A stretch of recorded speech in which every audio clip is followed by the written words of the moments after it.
Fala galera, hoje quem está na minha mira é a pré-candidata à Prefeitura de Itu pelo partido PSOL, Mônica Seixas, e hoje ela vai contar pra gente tudo sobre a sua vida dentro e fora da política. Tudo bem, Mônica? Olá, tudo bem? Oi, gente, prazer estar aqui. Mônica, já para começar a nossa entrevista, então eu queria saber de você, o que você fazia antes de entrar na política?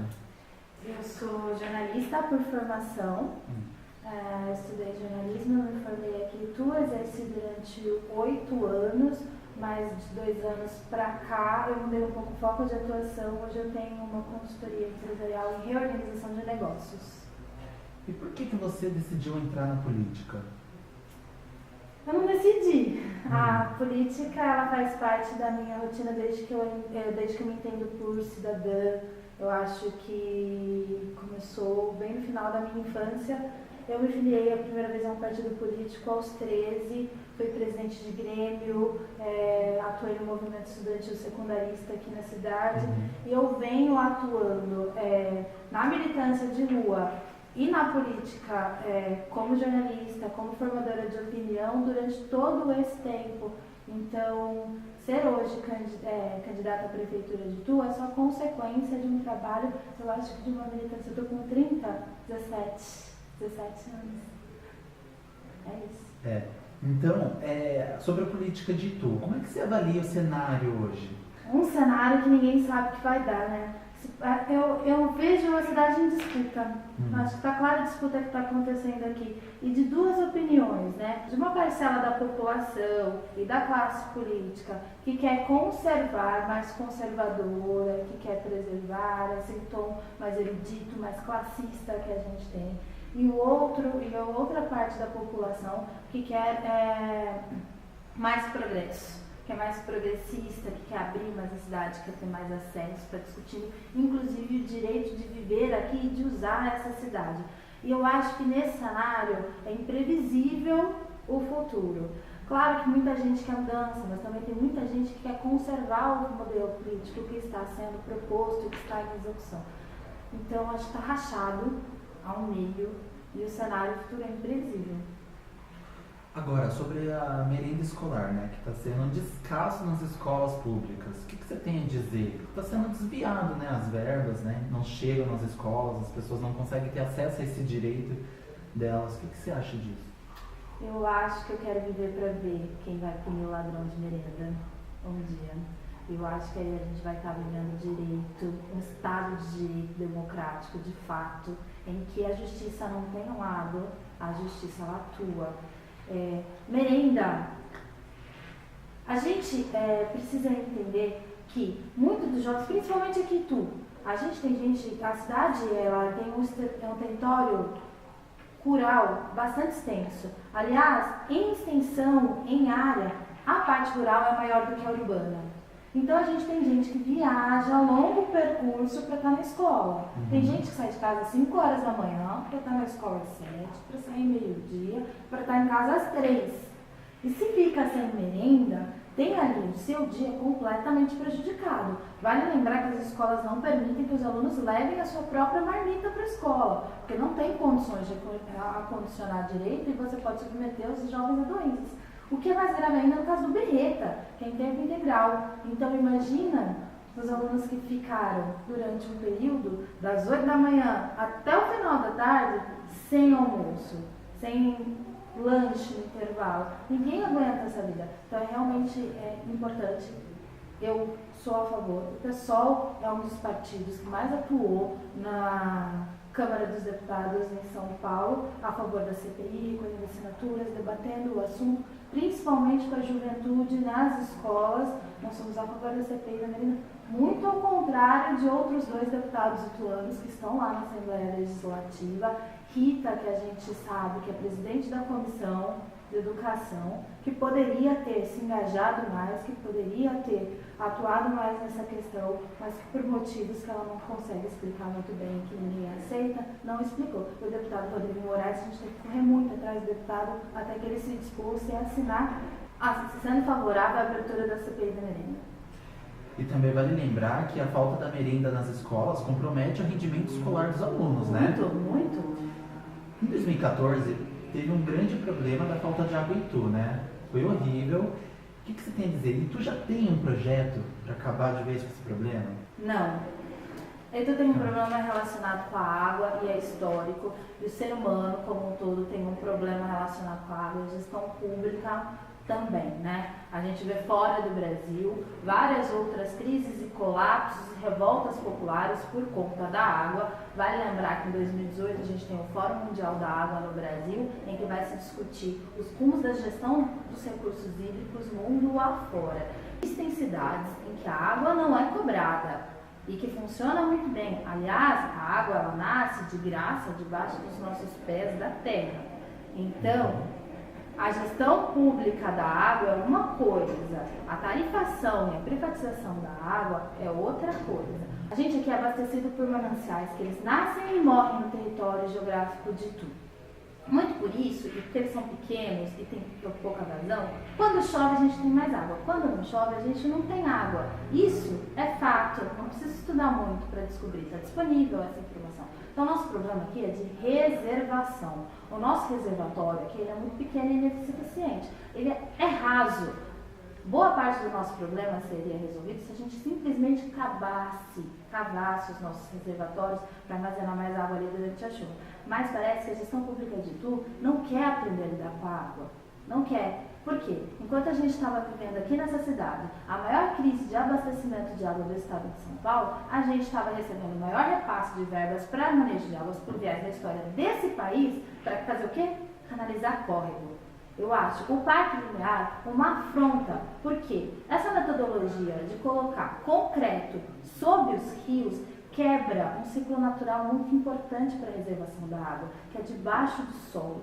Quando você não tem esse contato da água com o solo, você manda a água embora da cidade. A nossa água está indo a velocidade muito mais rápida para fora daqui e a gente tem muito menos água reservada embaixo do solo. Ela infiltra para nascer em outro lugar, ela infiltra para nascer em outro lugar, ela infiltra para nascer em outro lugar. E a gente está quebrando esse ciclo. Então a nossa gestão pública está muito longe de ter o esforço de aprender como resolver o nosso problema com a água. Também em 2014, Mônica, teve a primeira parada gay em Itu, né, que não foi apoiada pela prefeitura. Você acha que teve sabotagem? Você acha que há preconceito da prefeitura contra a parada gay? A população LGBT está entre os progressistas que está disputando aí outros rumos para essa cidade e que está em conflito com a população mais conservadora e com a política mais conservadora. Acho que é negligência. Acho que faltou vontade da gestão, da prefeitura de dialogar com a organização. Demonstra a falta de importância que se dá para essas expressões de afirmação das minorias. Em 2014 apagaram a luz. Sim, foi por esse motivo que a gente perguntou se você acha que houve sabotagem? Acho. Apagaram a luz durante o percurso. Mas isso também é feito com toda uma classe artística. Acho que a juventude, de maneira mais específica, para você parar para pensar na legislação constituída nesses últimos mandatos, e aí a gente também precisa discutir os vereadores, eles fizeram legislação, por exemplo, que proíbe música ao ar livre e que proíbe também a expansão dos bares na cidade. Então os músicos, tem muito jovem que vive de música, de sua voz, do violão, eles estão completamente desprivilegiados nessa cidade. Nós jovens estamos desprivilegiados nessa cidade, porque veja bem, se a gente quer se entreter, a gente tem que ir para outra cidade. Então, entender a minoria, conseguir integrar a cidade e discutir o uso da cidade, não só a população LGBT, não só o jovem músico, mas o ituano, ele provou durante o processo de da gente, que foi a plataforma que a gente usou para construir o nosso programa de governo, ele provou que ele quer usar a cidade, ele quer viver aqui. Ele não quer só ir para casa e dizer que mora numa cidade histórica, se orgulhar da sua história. Ele quer ter um presente em Itu. Ele quer acessar a cidade, ele quer direito ao uso. Então, acho que o que está em xeque, que as próximas gestões precisam encarar, é o direito à cidade. Também aqui surgiu uma dúvida, né, que a gente viu por aí. É verdade que você já foi até a ONU denunciar o prefeito Twizy? Sim, é verdade. A água é um dos motivos da minha vida pública. Uhum. Eu estive nas manifestações, eu estive nas organizações de 2014, vivenciando e tentando propor ações para solucionar o problema da água de tudo. E eu acho que nos foi ferida de maneira muito violenta a nossa dignidade. Você, em 2014, passar dias sem receber uma gota de água em casa, muita gente ficou sem comer, ou gastou o que não tinha para comer fora, porque não tinha água para cozinhar. Muita gente se sentiu sem honra. Agredido, né? Imagina você trabalhar 2, 3 dias sem tomar banho, ou sem ter roupa limpa. Eu tinha dias que estava completamente desconfortável, porque teve realmente situações que a minha casa ficou 14 dias consecutivos, a minha história ainda não é uma das piores, sem receber uma gota de água. Então eu não tinha dia que eu vinha trabalhar sem tomar banho. Ou você está no banheiro do escritório, do seu trabalho, do seu comércio, e você tem que avisar os seus amigos que, olha, eu fiz cocô, mas eu deixei lá, porque não tem água para descarga. E todo mundo dividindo as suas necessidades fisiológicas, o cheiro, a cidade fedia. Então, em 2015, Léo Heller, correspondente da ONU no Brasil, veio a São Paulo para debater justamente a crise hídrica em São Paulo, e eu estive nessa reunião falando justamente do caso grave que a gente viveu em Itu por um longo período de tempo, sem auxílio do governo estadual e sem auxílio do governo federal. Mônica, agora a gente quer falar mais sobre você. Você é feminista? Sou. Eu acho que toda mulher é feminista. É uma questão de identidade. Eu acho que toda menina, ela sente na pele as dores e as boas venturas de ser mulher, mas a gente sabe o quanto a gente é desprivilegiada de ser, né? A gente tem que escolher horários para andar na rua, a gente tem metas de uma vida inteira relacionadas a números de parceiros, né? Um parceiro por vez, 5 namorados por vida, um marido. É o objetivo de todas nós, senão a sociedade começa a falar, senão começa os julgamentos, a gente mesmo se julga muitas outras. Então toda menina é feminista porque a gente entendeu o quanto há violência de gênero e o quanto há segregação a nós por sermos meninas. Enfim, é toda uma cultura. Mas a gente, como ser humano, nós todos, eu menina, você menino, os pais, os filhos, a escola, todos nós precisamos entender primeiro que abuso não se trata de sexo. Não tem nada a ver com atividade ou prazer sexual. Abuso se trata de violência. É o desprezo que eu tenho por aquela pessoa e a forma violenta como eu vou me dirigir a ela. Eu acho tudo isso muito triste. Eu acho que a mudança começa quando a gente começa a entender que somos vítimas de uma cultura e quando a gente começa a quebrar esses paradigmas. A gente precisa discutir muito, porque isso não acontece. Acontece, claro, de melhor forma, de maior número em aglomerações como metrô ou baladas, mas não é só lá que acontece. Acontece dentro de casa, acontece na escola, acontece quando a gente sai à rua, acontece, infelizmente, o tempo todo. Mônica, você acha que existe preconceito na política contra as mulheres? Sim. Por qual motivo? Eu acho que toda vez que mulheres despontam ao protagonismo, a lideranças, etc., a nossa capacidade é colocar em xeque. Ainda há, claro que em menor número, a gente vem quebrando isso, mas ainda há a questão da fragilidade e a questão da capacidade feminina. E outra questão também é que a nossa rotina como mulher, muitas vezes, ela é muito mais apertada do que um homem. E isso é uma coisa que a gente tem que evoluir muito, como profissional, não só na política. Porque a gente cuida da casa, a gente é responsável pelos filhos e a gente tem a nossa vida profissional. E a gente tem que dar conta de tudo isso. Quanto aos homens, eles têm mais tempo a se dedicar à sua vida profissional, a se preparar, a fazer escolhas difíceis, porque eles podem se dedicar a tempo integral ao que eles escolhem. Eu, por exemplo, tenho que levar a minha vida profissional, a empresa, agora eu estou vivendo a campanha E eu tenho que me atentar ao meu filho. Eu tenho que ter horas do meu dia dedicada ao meu filho. Então isso as pessoas ainda acham que talvez não dê conta. E outra questão é preconceito de gênero mesmo. A gente tem a impressão, isso foi uma das coisas que a gente discutiu com o marketing. Marketing é uma coisa que me traumatizou bastante nesse processo, embora eu seja profissional de comunicação. Porque a mulher, para disputar a política e para ser aceita, geralmente ela se masculiniza. Sim. Tem que alterar suas roupas, tem que alterar o seu jeito de falar, você tem que parecer mais firme, mais forte, você tem que se impor para que as pessoas acreditem. Então você muitas vezes adota os trejeitos masculinos.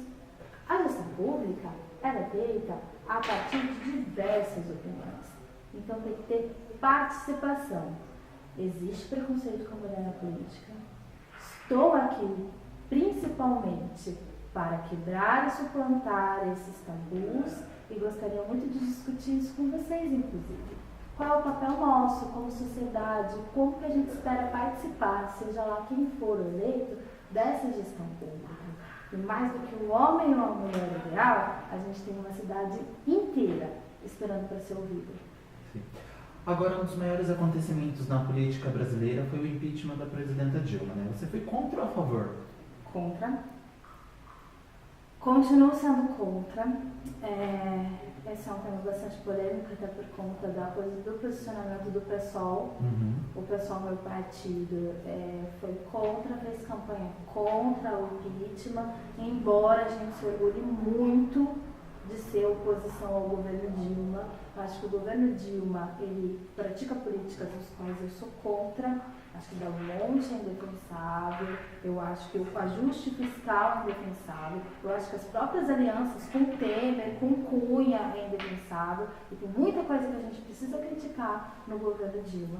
Mas eu tenho certeza absoluta que todo o processo de impeachment, ele foi cavado de forma a que Temer pudesse suceder Dilma. E eu não ainda estou convencida de que houve crime de responsabilidade. Então, uma coisa é você ser oposição, você criticar e você mostrar novos caminhos.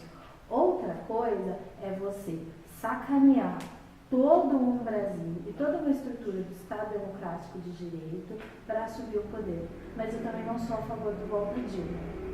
Eu sou a favor que, diante do cenário tão caótico e de tanta crise e de tanta falta de representatividade, que o poder de decisão seja devolvido ao povo. Eu já falei bastante de participação popular, mas eu acho que a solução da gestão pública mora aí, na participação popular. Então eu sou a favor que, nesse momento, a solução para a crise política que o Brasil enfrenta é eleições gerais. Agora tem pergunta bomba, Mônica. Vamos lá? Vamos lá. O ano passado, durante a ocupação da Câmara dos Vereadores, houve uma agressão muito forte a você, que você chegou a perder um dente, né? O que foi que aconteceu realmente naquele dia? Foi. Uma das primeiras grandes manifestações pela falta d'água, ela aconteceu em setembro, foi convocada pela internet. Foi o nascimento do movimento que ficou conhecido como Tu Vai Parar, aqui em Itu, que eu participei ativamente da sua organização, junto com outras dezenas de pessoas. E essa manifestação, ela fugiu ao controle. Por quê? A falta d'água, ela mexeu bastante com o nosso cotidiano, com a nossa dignidade, com o nosso direito básico a comer e a beber. A gente viu em 2014 uma situação em que as pessoas estavam muito alteradas. A gente via vizinho roubando água de vizinho, a gente viu assalto à caixa d'água na bica, a gente via briga homéricas por qualquer gota d'água. Então, quando as pessoas chegaram à Câmara, naquela manifestação em setembro de 2014, que foi a primeira grande manifestação, eu vi coisas que eu não estava preparada emocionalmente para ver. Por exemplo, boa parte da depedração que aconteceu aquele dia na Câmara, que as pessoas jogaram ovos, depois jogaram pedras, quebraram vidros, arrancaram portões, etc., eram donas de casa. Eu via muitas senhoras e senhores, até de idade já bem avançados, completamente irritados porque os vereadores simplesmente se recusavam a receber a população e conversar sobre aquilo. E naquela confusão toda, eu consegui subir. Mas antes de entrar na Câmara, A tropa de choque entrou, chegou. E aí no empurra de portão e tal, o portão caiu, bateu num dente. Bom, galera, agora você acabou de conferir a super entrevista exclusiva aqui com a pré-candidata à Prefeitura de Itu, Mônica Seixas. A gente vai ficando por aqui e a gente volta na próxima semana. Tchau, tchau, galera.